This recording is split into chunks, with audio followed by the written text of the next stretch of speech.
Hey, I'm Carolyn. Thank you for listening to my backstory. Praise God. Now, before I begin, I just want to clarify something. I sin. I succumb to the darkest ways as I go on throughout my days, and my tattered mind bends and sways towards a thought that never pays. Yet there is a flower that never grays.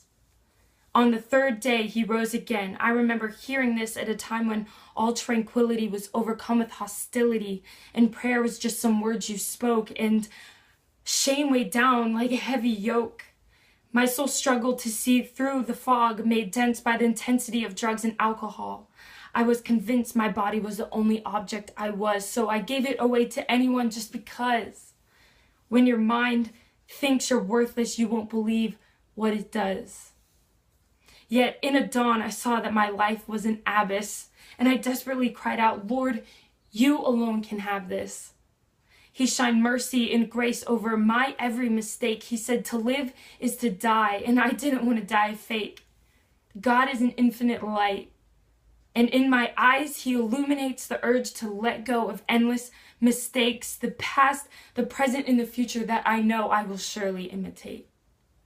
This is my fate. To acknowledge my heavy fault and yet awake to another shot at this life I have been given. By some godly one I have been forgiven. And although my days may be reckless, I close my eyes knowing I am faultless, and that I've been granted peace in the action of falling to my knees. My eyes now open to all this world's beauties. And I know life is now not made easy because Satan's operations run so sleazy.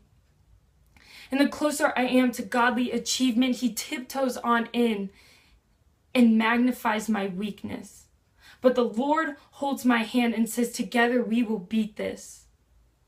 In him, I can provide unconditional love and service, majestically humbled in the moments when I don't deserve this. Loving the Father so that one day I can stand before him not nervous. Know that life is not a competition that bears an end to fruition. Living with God has eternal gains, and his invitation bears our names. So this truth I tell isn't one between just God and me. No, salvation and redemption are written for all of humanity. Thank you.